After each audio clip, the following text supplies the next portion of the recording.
વડોદરાના 17 વર્ષીય વિદ્યાર્થી જૈનિલ ચાંપાનેરિયાએ ફાઇટર જેટના પાયલોટોના જીવ બચાવવા માટે ક્રાંતિકારી ઓટોલોકિંગ કેનોપી સિસ્ટમ વિકસાવી છે.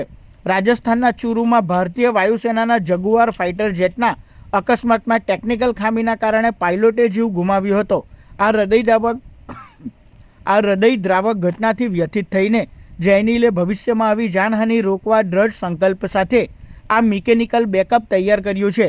ડિપ્લોમા એરોનોટિકલ એન્જિનિયરિંગના આ છાત્રની સિદ્ધિને ઇન્ડિયા બુક ઓફ રેકોર્ડ્સમાં સ્થાન મળ્યું છે.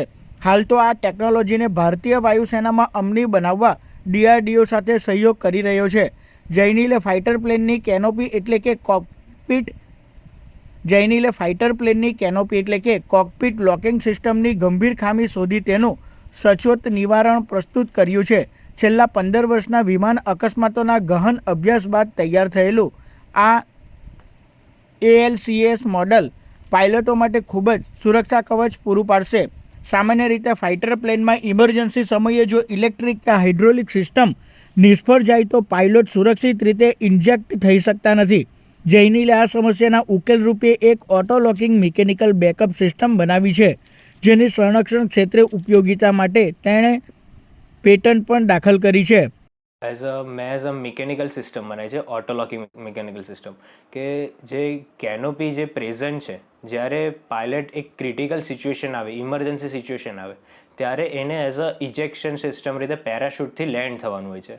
બટ એ પેરાશૂટથી લેન્ડ થતાં પહેલાં જે ગ્લાસ ટાઈપનું જે સ્ટ્રક્ચર હોય છે, કેનોપી જેને આપણે કહીએ, તેને લોક હોવું જરૂરી છે. ઇફ જો એ લોક ના હોય તો એ આપણે એઝ અ કાં તો એ ઇજેક્ટ ના કરી શકતા હોય. એના માટે આપણી પાસે અત્યારે એરક્રાફ્ટમાં 3 સિસ્ટમ પ્રેઝન્ટ છે, ઇલેક્ટ્રિકલ, પાવર અને હાઇડ્રોલિક. પણ તે હોવા છતાં બી એકમ ઓપન નહીં થતું. સો એના માટે જ અમે એક બેકઅપ સિસ્ટમ બનાવી છે, જેનું નેમ છે અલ્કાસ, ઓટોલોકિંગ કેનોપી એક્ટિવેશન સિસ્ટમ. રાષ્ટ્રીય હેકાથોનમાં ભારતનું પ્રતિનિધિત્વ કરનાર જૈનિલ હવે DRDOના માર્ગદર્શન હેઠળ આ ટેકનોલોજી પર કાર્યરત છે. 17 વર્ષના આ કિશોરની દૂરંદેશી આવનારા સમયમાં ભારતીય વાયુસેનાના જાંબાઝ પાયલટો માટે જીવન રક્ષક સાબિત થશે.